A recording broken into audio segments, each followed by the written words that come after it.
1 เดือนทำเลยครับดีที่สุดเพื่ออะไรยืดอายุเขายืดอายุไม่ให้ตรงนี้ร้อนไม่ให้โรเตอร์ร้อนตัวนี้ฟิวได้ไม่ตัดแล้วก็คอยไม่ไหม้ทุนกันไม่ได้ถ้าไหม้ทีก็มี300ครับถ้าเปลี่ยนทั้งหัวนี่เลยนะครับถ้าเกิดมันไหม้ขึ้นมาโอเค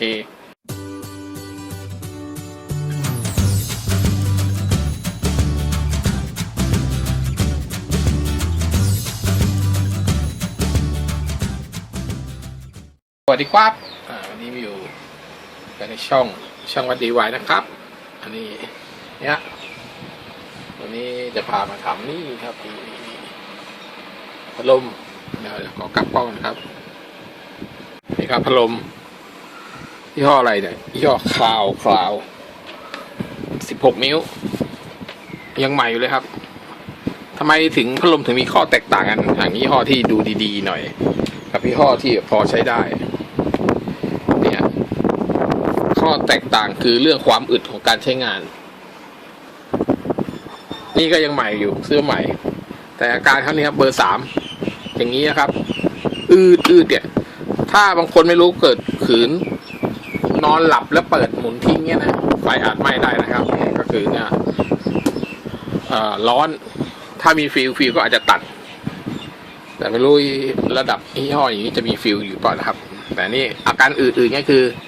สกปรกครับไม่ได้เกิดจากอะไรเลยแต่ที่ฐานเบื้องต้นเลยคือสกปรกใช้งานทั้งวันทั้งคืนบ้านเราเมืองร้อนครับแนะนำใช้พัดลมนะครับกลางคืนใช้ตัวหนึ่งกลางวันใช้อีกตัวหนึ่งนะครับอย่าใช้ตัวเดียวกันมันจะได้ช่วยลดแบ่งเบาการทำงานของพัดลมลงไปนะครับก็เดี๋ยววันนี้จะมาแกะล้างทำความสะอาดก่อนเบื้องต้นนะฮะไม่ใช่ของที่ร้านครับพอดีน้องเขาบอกยกมาช่วยดูให้หน่อยมันเป็นอะไรไม่รู้ซื้อมาใช้ได้3 เดือนต้องสกปรกแล้วขี้ฝุ่นมันเยอะครับเดี๋ยวนี้หนืดหมุนไม่ไปครับเนี่ยถ้าล้างคือถ้าเกิดใบพัดเนี่ยเราเปิดมาดูสายเบื้องต้นแล้วเราเอานิ้วเกี่ยวเงี้ยแล้วมันหมุนอิสระเลยแต่เวลาเปิดแล้วอื่นเป็นที่แคปลองเปลี่ยนแคปนะครับแต่ถ้าอาการนี้หมุนแล้วนิ้วเขี่ยไม่ไปยังไม่ต้องมาเปลี่ยนแคปหรอกครับทำความสะอาดก่อนแกะออกมาหยอดน้ำมันที่บูทก่อนหรือดูว่าแกมันไหม้ไหมดับแรกเลยเพราะว่าอาการนี้คือสกปรกครับน้ำมันไม่มีขาดการหล่อลื่นนะครับเดี๋ยวเบื้องต้นกันเลยครับเสียงพัดลมอาจอู้หน่อยนะครับวันนี้ร้อนครับไม่ได้พัดลมครับดัง2 ตัวครับจ่ออยู่แล้วแกะใบกันเลยครับหมุน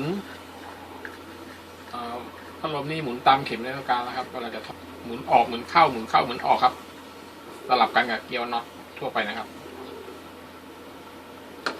มีอาการเบื้องต้นเลยนะครับพัดลมหมุนเอื่อยอย่างเงี้ยครับทุกวันจะต้องเจอหมดใครซื้อพัดลมมาใช้จะต้องเป็นหมดครับเป็นนานๆแล้วไม่ได้ดูแลรักษานะครับคือเราไม่ต้องรอให้ถึงเป็นขนาดนี้เลยครับเราพยายามหมั่นล้างเขาทุกๆ2 เดือนเนี่ยแล้วก็นี่ฮะพัดลมซื้อใหม่แต่ว่าแกนในนี่เป็นสนิมมาแล้วครับทำไมไม่เข้าใจเหมือนกันเขาผลิตไว้นานแล้วเหรอคาไว้นานแล้วจะขายได้หรือไงผมก็ไม่เข้าใจเนี่ย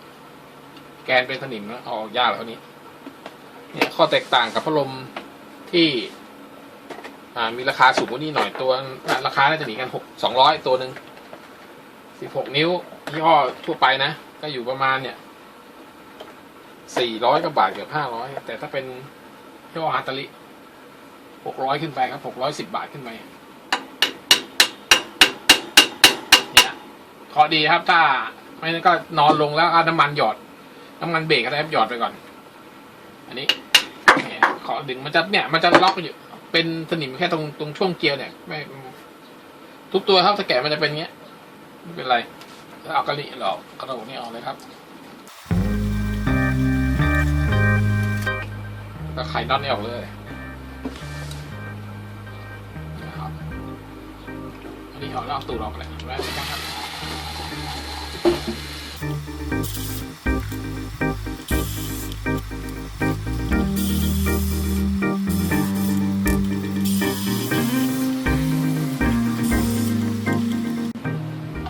วันนี้ใช้ดึงอย่างเดียวครับดึงเนี่ยดึงออกแล้วครับรุ่นนี้ไม่มีน็อตก้นนะครับ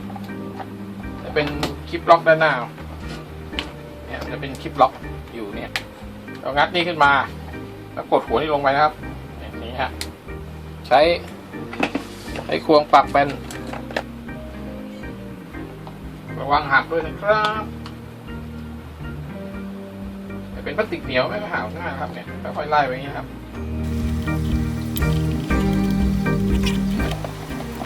นี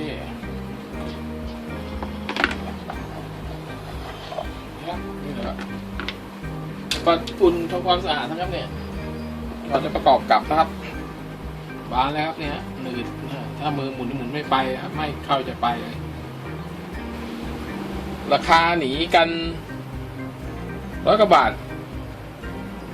ข้อแตกต่างฮาร์ริมันจะกระโหลกใหญ่ครับมันจะแพงกว่ากัน100 กว่าบาทก็ก่อนจะตัวเนี่ยทำตัวใหญ่เหมือนกันหมดเลยครับฮาร์ริตัวขนาดไซส์เลียนไล่ฮาร์ริเลยเท่ากันแต่ข้อแตกต่างเนี่ยเวลาแกะเข้ามาข้างในตัวนี้ฮะตัวสเตอร์ตัวเนี้ยมันเล็กนะสเตอร์เนี่ยเล็กแล้วก็กระโหลกนี่ก็เล็กนะแต่ฮาร์ริตัวเท่านี้กระโหลกเขาสเตอร์เขา25เซนนะครับไอ้25มิลถูกแล้วล่ะ25 มิลลิเมตรอันนี้มันแค่20 มิลเนี่ยถ้าเราไม่แกะดูมันจะไม่รู้ครับถ้าแกะดูเราจะรู้เลยราคาหนีกัน100 กว่าบาทแล้วก็เลือกซื้อที่สเตอร์ใหญ่ดีกว่าครับมันแรงหมุนมันจะดีกว่าครับแรงฉุดมันจะเยอะกว่าเพราะเยอะกว่าปุ๊บเนี่ยมันสกปรกมันก็ไม่ค่อยอย่างเงี้ยไวไม่ค่อยหนืดไวไอ้เงี้ยพอหนืดหน่อยก็จะเริ่มร้อนครับพอร้อนแล้วรุ่นนี้ไม่แน่ไม่มีฟิวไม่แน่ใจนะครับเนี่ยตรงเนี้ยไม่มีฟิวนี่ถือว่าโอ้โหเสียงครับอันนี้คือถ้าพังหรือไม่ครับก็ซื้อใหม่ยกหัวนะฮะซื้อใหม่ยกหัวอย่าไปซื้อเฉพาะสเตอร์ครับซ่อมไม่จบครับซื้อใหม่ยกหัวเลยประมาณ200 กว่าบาทถ้าเอารุ่นมันเลยเนี่ย200บอกเลยครับซื้อแล้วเรามาใส่เองนะถ้าให้ช่างก็คงจะคิดค่าใส่อีกสัก50 บาทบวกไปซื้อยกหัวแล้วครับอย่าไปแกะซ่อมนะครับเพราะว่าพอซื้อมุ้นี่มาไอตัวบูทเนี่ยหลวมแล้วนะถ้าเราซื้อทั้งหัวเนี่ย200 บาทเนี่ยเราจะได้ทั้งชุดหมดเลยแต่เราต้องวัดขนาดช่วงนี้ไปนะครับช่วงตัวสลักล็อกใบพัดเนี่ยออกมาจากตัวกระโหลกตรงนี้นะครับหน้ากระโหลกเนี่ยฮะกับช่วงนี้มาถึงช่วงนี้ครับต้องวัดไปนะครับให้มันเท่ากันเพราะเราได้ใส่ใบพัดชุดเดิมได้นะครับโอเคนี่เดี๋ยวเราก็มาแกะความสะอาดกันนะครับไอ้หมุนไปหมุนมานี่ก็จะเริ่มมาให้ตัวได้แล้วครับน่าจะขาดการหล่อลื่นมากกว่าครับสกปรกแล้วก็ขาดการหล่อลื่นเพราะมันใช้ทั้งวันทั้งคืนนี่เราหยอดเนี่ยเราต้องแกะหยอดทั้งหลังด้วยครับหยอดทั้งหน้าทั้งหลังนะครับถ้าเราจะไม่แกะตัวนี้นะครับถ้าแกะตัวเนี้ยมันจะต้องเป็นช่างครับมันคือถ้าแกะไม่ดีแล้วตัวนี้อาจจะขาดได้นี่มันต้องคนเป็นครับต้องช่างถ้าเราเป็นชาวบ้านทั่วไปไม่ต้องถึงแกะขนาดนี้ครับเดี๋ยวทำแบบง่ายๆเลยเอาว่าใครดูแล้วก็สามารถแกะล้างทำความสะอาดได้อารมณ์นะครับของที่เราต้องใช้ประจำครับทุกบ้านต้องมีบอกเลยทุกบ้านต้องมีบางบ้านนี่อย่างน้อย3 เครื่องอย่างน้อย2 เครื่อง3 เครื่องต้องมีแล้วแกะได้ลักษณะนี้นะครับจับเขานอนลงจับนอนลงเลยครับเดี๋ยวผมขยับเปลี่ยนมุมกล้องก่อนจับนอนลงแบบนี้ครับเนี่ยอันนี้วางมันพอดีโต๊ะผมมีโต๊ะมันสั้นวางนี้ได้ครับแล้วก็หากล่องสี่เหลี่ยมหรืออิฐมอนก้อนนึงพอดีเลยเนี่ยวางให้คอตัวนี้ยกขึ้นเพื่อตรงนี้เขาจะได้ทิ้งน้ำหนักลงนี้ได้ไม่พลิกไปพลิกมาอย่างนี้นะเนี่ยเพื่อคอจะได้อยู่ลักษณะอย่างนี้เดี๋ยวเราก็จะน้ำมันหยอดตรงนี้นะครับเดี๋ยวหยอดข้างหน้าก่อนแต่ข้างหลังนี่ก็ต้องหยอดด้วยนะครับเดี๋ยวให้ดูทีนะครับเดี๋ยวหยอดข้างหน้าครับนี่แบบว่าคุณผู้หญิงก็ทำได้นะแกะมางี้แกะฝาครอบออกนอนชักปลั๊กก่อนนะครับอันดับแรกต้องชักปลั๊กก่อนนะครับวางลักษณะอย่างนี้เลยครับเนี่ยวางลักษณะอย่างเงี้ยนอนบนโต๊ะใหญ่นะครับพอดีโต๊ะผมมันเล็กมันสั้นนะครับระวังอย่างนี้แหละจริงให้ฐานเนี่ยมันอยู่วางอยู่บนโต๊ะเลยแล้วก็หาอะไรหนุนตรงคอนี่ให้ตรงนี้ก็สูงขึ้นให้ลอยอยู่กับพื้นลอยจากพื้นครับมันจะได้ไม่พลิกไปพลิกมาได้หยอดน้ำมันด้านนี้ง่ายๆนะครับเดี๋ยวนี่ครับก็วางได้ลักษณะนี้นะเราก็น้ำมันเครื่องมาน้ำมันเครื่องเมอร์ไซค์ก็ได้ครับใครมีน้ำมันมีบนเมอร์ไซค์ก็ใช้น้ำมันเครื่องเมอร์ไซค์น้ำมันออโต้ลูกอะไรก็ได้นะครับหรือใครมีมันเครื่องรถยนต์ก็ใช้ได้หมดมันเกียร์ตรงออโต้ได้หมดครับก็หาขวดถ้าเป็นขวดแล้วมีกลวยอย่างนี้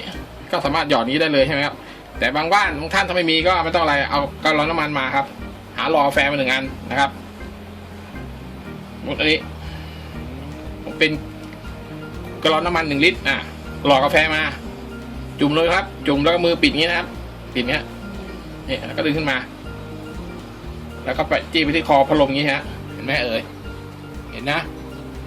แล้วก็ค่อยปล่อยน้ำมันลงไปปึ๊บปล่อยหยุดนี้ครับเนี่ยน้ำมันก็จะไหลลงไปนะครับไม่ต้องใส่เยอะนะครับก็ระวังหกนะครับไอ้ขวดที่เปิดฝาไว้เนี่ยก็มือหมุนนี่ครับชักปลั๊กก่อนนะครับหมุนเลยมือหมุนอันนี้หนุนให้มันคงนะครับผมหนุนให้มันคงหลุดแล้วนะหนุนให้มันคงครับหาไม้รุ่นใหญ่หน่อยก็ได้ครับให้มันคนไปคนมานะครับผมวางนี้ดีกว่าโอเคนะนี่เราก็หมุนพอเสร็จเราก็หมุนเนี่ยหมุนแล้วมือขยับคอหน่อยครับเนี่ยเพราะตัวนี้มันจะให้ตัวได้มือนี้ประคองอย่างนี้ครับเนี่ยแบบนี้ขยับอย่างนี้นะครับเนี่ยขยับอย่างนี้ครับอย่าไปหยอดตรงนี้นะครับอย่าให้พยายามอย่าให้มันเข้าไปนี่ครับเดี๋ยวมันจะกระเด็นติดเข้าไปในไอ้โรเตอร์นี่ครับที่อยู่แล้วที่ฝุ่นจะไปจับข้างในครับนี่ฮะขยับนะฮะขยับนี่ฮะอันนี้ยังไม่ให้ตัวดีครับเนี่ยน้ำมันยังไม่ลงครับสักครู่นะครับเนี่ยขยับนี้ครับขยับไปเรื่อยครับเนี่ยปั๊มไปงี้ฮะเริ่มอิสระครับเริ่มให้ตัวละนะฮะเริ่มหมุนคล่องขึ้นแล้วครับยังขยับไปเรื่อยครับให้รู้สึกว่าน้ำมันเนี่ยเขาไหลลงไปนะครับถ้ามือเลือกก็เดี๋ยวค่อยล้างนะครับน้ำมันเครื่องถ้าใครแพ้ก็ใส่ถุงมือด้วยนะครับเพราะน้ำมันเครื่องนี่ก็เป็นด่างหรือเป็นกรดนะแต่ก็ไม่รุนแรงครับไม่เหมือนน้ำมันเบรกครับน้ำมันเบรกถ้าคนแพ้เนี่ยมันจะยิบเลยนะครับหยิบเอาน้ำมันเบรกมาใส่น้ำมันเบรกมันใสเกินไปแนะนำครับเดี๋ยวมันไปโดนพลาสติกนี่มันอยู่เป็นนานๆเนื้อกัดโดนสีลอกได้ครับมันใช้แค่น้ำมัน power มันเกียร์โตเมติกน้ำมันเครื่องใช้ได้ครับไม่ต้องหนืดมากหนืดทักนี่แหละมันเครื่องทั่วไปเนี่ยครับน้ำมันออโต้ลูกก็ได้อยู่ต่อไปเราก็เพื่อให้มันหมุนได้ไวขึ้นหนุนให้มั่นคงนะครับสำหรับคุณผู้หญิงและคุณผู้ชายที่ไม่ค่อยเป็นอะไรนะครับไม่ค่อยทำอะไรไม่ค่อยเป็นครับวางลักษณะนี้นะเสียบปลั๊กนะครับปลั๊กเสียบอย่าไปจับนี่นะครับอย่าไปจับนะครับเสียบปลั๊กไฟปกตินะครับจับตรงที่เป็นพลาสติกนะครับมือประคองนี่ครับเดี๋ยวนะปรับกล้องก่อนนี่ครับจับตรงฐานพลาสติกแล้วก็เปิดสวิตช์นะเบอร์ 1เห็นไหมครับหมุนเลยใช่ไหมครับเบอร์ 1เบอร์ 2เบอร์ 3นะครับเขาหมุนแล้วครับปล่อยเขาหมุนสักพักหนึ่งนะครับให้น้ำมันเขาลงไปครับให้มันอย่าเอามือไปจับนะครับเนี่ยที่อาการดังก็คือบูทแห้งบูทตรงคอนี่แห้งแล้วก็ตรงตูดนี่ด้วยครับอาจจะขาดจาระบีได้แต่ตัวนี้ฝาแตกด้วยข้างหลังเนี่ยเดี๋ยวจะดูอีกทีนึงเนี่ยเงียบไปแล้วไม่ใช่ดังนาทีเงียบไปแล้วเพราะน้ำมันมาลงมาแล้วครับเราปิดก่อนปิดชักปลั๊กออกนะครับชักปลั๊กออกนะครับนี่ฮะชักปลั๊กออกนะครับปิดแล้วชักปลั๊กออกเลยนะครับวางให้รู้ว่าเราชักปลั๊กแล้วนะเสร็จแล้วก็ทำแบบเมื่อกี้ครับหยอดลงไปอีกครับหยอดแล้วขยับอีกนะเนี่ยสังเกตดูเที่ยวนี้ครับสังเกตเที่ยวที่2นี่ฮะเที่ยวนี้โอ้จะลื่นตัวแล้วครับให้ตัวดีมากเลยตัวนี้ฟรีครับตัวนี้ฟรีแล้วนี่ฟรีแล้วครับอันนี้ฟรีแล้วอันนี้ฟรีแล้วครับแล้วก็อีกทีนะครับเสียบปลั๊กอีก1ทีเสียบปลั๊กแล้วก็ทำแบบเมื่อกี้ครับเปิดเบอร์ 1เปิดเบอร์ 2เบอร์ 3เปิดให้แรงเลยนะครับเสร็จแล้วครับสักพักหนึ่งครับรอเขาสักพักหนึ่งรอให้น้ำมันเขาลงไปอย่าไปจับตรงหัวนี่นะครับห้ามจับเด็ดขาดนะครับตรงนี้นี่ห้ามจับเด็ดขาดนะครับอันตรายครับเกิดไฟรั่วมันดูดได้นะครับหรือมือเลยอย่าไปใกล้ตัวตะแกรงนี่เพราะมันมีสลักใบพัดอยู่อาจจะตีนิ้วเราได้นะครับต้องระวังนี่แนะนำสำหรับคุณผู้หญิงแม่บ้านพ่อบ้านทำได้ครับลักษณะอย่างนี้นะทำได้แต่ว่าต้องปลอดภัยนะครับต้องปลอดภัยไฟฟ้าเราไม่ควรไปอยู่ยังไม่ควรไปแตะต้องเขามากจับส่วนที่เป็นพลาสติกได้ไม่เป็นไรนะฮะตอนนี้ก็ปิดพอเสร็จแล้วชักปลั๊กนะครับชักปลั๊กเลยชักปลั๊กแล้ววางไว้ เอาเศษเทชชู่ก็ได้ครับเทชชู่มากระดาษทิชชู่มาครับใครมีกระดาษทิชชู่ก็เศษผ้าแห้งๆเลยครับเช็ดเนี่ยเช็ดคราบน้ำมันที่มันไม่ลงที่มันเยิ้มนั่นแหละเช็ดออกเลยครับเช็ดเลยเพราะข้างในมันลงแล้วโอเคเช็ดให้เขาแห้งตรงนี้เพื่ออะไรพอเราตั้งขึ้นน่ะน้ำมันจะไม่ไหลเยอะออกมาตรงนี้ครับเนี่ยแล้วก็เช็ดให้เขาพอเราตั้งพัดลมน้ำมันจะไม่ไหลเยอะออกมาครับเนี่ยเสร็จแล้วขวดน้ำมันอันเมื่อกี้นี้เดี๋ยวเราต้องใช้อีกนะครับแต่ต้องระวังวางไว้ที่ปลอดภัยกันหกนะครับยังไม่ได้ปิดฝาวางไว้ที่หลบๆแล้วก็เสร็จแล้วก็จับตั้งขึ้นยังไม่ต้องตั้งครับนอนพลิกจับตัวพัดลมแล้วพลิกครับพลิกนี้เลยนะครับเห็นไหมแต่ตอนนี้ว่ามันจะติดแล้วเห็นไหมครับมันจะติดตัวด้านหลังแล้วเอาไปเพราะแกนตัวหน้าเนี่ยมันค้ำแหละแล้วก็วางลักษณะนี้กันครับเนี่ยวางตะแคงนี้กันเลยครับตะแคงนี้นะครับวางบนโต๊ะที่มันเต็มหน้าสัมผัสตัวนี้ตัวฐานนะครับพอดีในโต๊ะผมมันแคบไปวางลักษณะผมจะวางอยู่ให้มันอยู่ลักษณะเงี้ยวางให้มันอยู่ลักษณะนี้ก็ได้ครับแล้วก็หาอะไรมาหนุนไว้อย่างเงี้ยได้ครับตะแคงข้างอย่างนี้ได้เนี่ยแนะนำที่หนุนน่าจะเป็นไม้จะดีกว่านะอย่าไปเอาพวกเหล็กเลยมาหนุนอย่างผมครับใช้เป็นไม้ดีกว่าอย่างผมที่ผมรู้อยู่เสร็จแล้วทำไมเราต้องมาแกะตัวนี้ให้ออกครับแกะตัวตูดนี่ออกนี่ฮะอันนี้มันแตกอยู่ครับแกะเลยจับประคองได้ครับอันนี้เราชักปลั๊กแล้วจับให้ตัวนี้มันจะแน่นหน่อยครับรุ่นไหนที่มีแคปอยู่ตัวนี้ก็ถอดแคปออกก่อนนะครับถอดห้อยสายไว้เฉยไม่ต้องไปแกะสายออกนะครับถอดแค่มันจะมีน็อตล็อกอยู่ถอดแคปไปรุ่นนี้แคปน่าจะอยู่ตัวที่ฐานครับนี่แตกครับยกออกมาทั้งอย่างนี้เลยนะครับบางรุ่นมันจะมีลูกปืนอยู่ตัวนี้ทำไมถึงไม่มีลูกปืนสงสัยอยู่นะครับลูกปืนรู้ไปไหนตัวเฟืองนี่ครับลูกปืนน่าจะขึ้นมาอยู่ข้างบนนี่ครับปล่อยเขาอยู่งั้นอย่างเดิมไว้งี้ครับตัวนี้ไม่งี้นะอันเนี้ยถ้าของใครแห้งไม่ดามีก็จาระบีถ้าแห้งก็จาระบีใส่นี่ผมเช็ดอยู่ตัวเฟืองตัวนี้ตัวเฟืองตัวขับตัวล่างนะครับเฟืองขับตัวนี้ครับเพื่อให้ตัวนี้สายไปสายมานะครับแกะได้ลักษณะนี้แล้วนะครับแล้วก็ทำการหยอดน้ำมันที่ส่วนไหนนี่ครับแล้วก็จับตัวนี้ให้มันอยู่ในลักษณะนี้ตั้งประคองมาหน่อยอย่างนี้แหละมือจับไม่ครับมันอาจจะเลอะหน่อยนะครับอยู่น้ำมันเนี่ยอาจจะเลอะหน่อยก็ทำเหมือนเมื่อกี้ครับน้ำมันมาหยอดตรงนี้ครับหยอดไปตรงนี้เห็นไหมด้านหลังนี่หยอดไม่ต้องเยอะนะครับหยอดไม่ต้องเยอะเพราะว่าอะไรเพราะมันจะมีจาระบีไอเนี่ยที่ทาอยู่ที่ตัวเฟืองนี้ถ้าใครบ้างใครมีจาระบีก็จาระบีมาป้ายสักหน่อยนะครับเกิดถ้าใครของใครจาระบีมันแห้งนะครับอันนี้มันยังเยิ้มอยู่ก็แต่ไม่มีแล้วอันนี้ไม่มีจาระบีแล้วมันเยิ้มเป็นน้ำหมดแล้วครับเนื่องจากว่ามันหนืดพอหนืดแล้วแกนตัวนี้มันร้อนทำให้จาระบีข้างในนี้ไหม้แล้วก็ละลายไปแล้วเนี่ยที่ดำๆคือมันไหม้ครับมันไหม้มันร้อนแกนตัวนี้ที่มันหนืดจากเมื่อกี้มันจะไหม้ก่อนมันจะร้อนก่อนเนี่ยแล้วก็หยอดไปพอไม่ต้องเยอะนะครับตรงด้านหลังเนี่ยเพราะที่สำคัญคือด้านหน้าครับใส่อีกหน่อยครับโอเคพอครับ2 หยด 2-3 หยดแล้วก็หมุน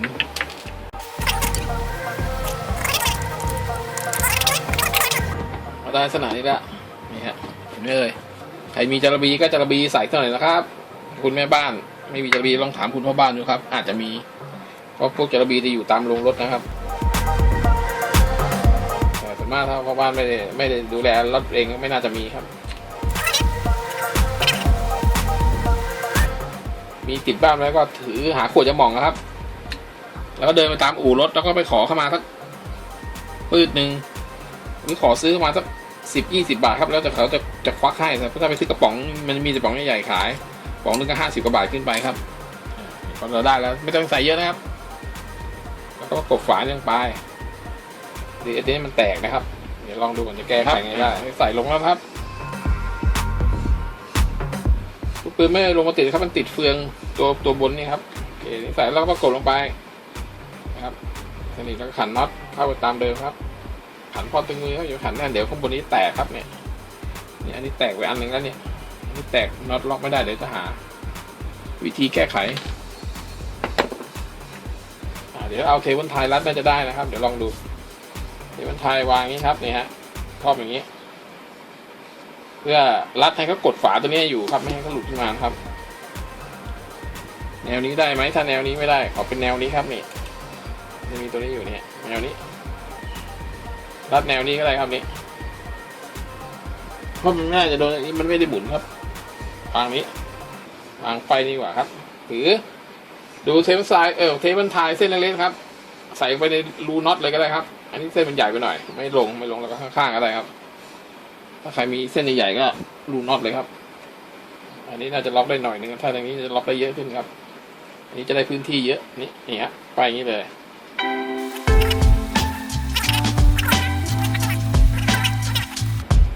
นี่เทเบิลไทยล็อกนี่ล็อกอย่างนี้นะครับนี่ฮะอันนี้ก็จะแน่นละใช้งานได้นี่ฮะนี่โอเคก็จะได้ลักษณะนี้นะครับนี่เราก็มาลองเทสกันก่อนเลยนะครับมือไปจับนี่นะครับเสียบไฟเปิดเบอร์หนึ่งเบอร์หนึ่งทำงานแล้วลองสายเราจะลองสายปิดพัดลมครับลองกดสายดังไหมแต่อาการเขาจะมีเสียงดังเอี๊ยดด้วยครับนี่หายแล้วครับไม่ดังแล้วครับนิ่มแล้วครับเงียบแต่เวลาเราใช้ไปนะครับผมขอย้ำเลยทุกๆ2 เดือนคุณจะต้องถอดออกมาล้างทำความสะอาดแบบนี้นะครับเพราะพัดลมเราใช้ทั้งวันทั้งคืนนะครับต้องเข้าใจอย่างน้อยอย่างช้านะครับ2 เดือนถ้าอย่างไว1 เดือนทำเลยครับดีที่สุดเพื่ออะไรยืดอายุไม่ให้ตัวนี้ร้อนไม่ให้โรเตอร์ร้อนตัวนี้ฟิวได้ไม่ตัดแล้วก็คอยไม่ไหม้ทุนกันไม่ได้ถ้าไหม้ทีก็มี300ครับถ้าเปลี่ยนทั้งหัวนี่เลยนะครับถ้าเกิดมันไหม้ขึ้นมาโอเคอันนี้เราก็ประกอบกับแป้งเดือนนะครับ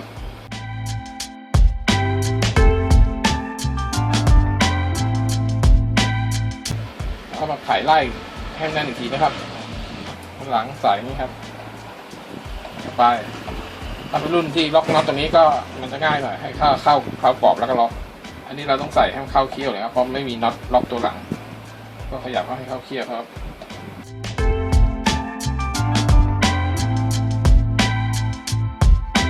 สลับพวกนี้มันจะใส่ยากครับอย่างเงี้ยเอาละโอเคเดี๋ยวพอเข้าแล้วก็จะโผล่นี่หัวนี่จะโผล่ขึ้นมาอย่างเงี้ยครับโอเคครับเป็นอันเสร็จเรียบร้อยครับพัดลมอาการหมุนฝืดหมุนไม่ไปครับสาเหตุเกิดจากขาดการบำรุงรักษาครับขาดการหย่อนน้ำมันนะครับโอเคก็ขอจบเพียงเท่านี้นะครับวันนี้ก็พอเป็นความรู้สำหรับเพื่อนๆพ่อบ้านในบ้านนะครับที่ใครอยากจะซ่อมล้างทำความสะอาดพัดลมเองนะครับเนี่ยไม่ยากครับไม่ยากอย่างที่คิดลองทำดูครับให้เวลากับมันหน่อยนะครับโอเคครับวันนี้ก็ฝากเพื่อนๆท่านใดที่ชอบคลิปนี้ก็ฝากกด Subscribe กดไลค์กดแชร์ด้วยนะครับเพื่อไปรับชมคลิปใหม่ๆต่อไปวันนี้ผมก็ต้องขอลาไปก่อนนะครับสวัสดีครับ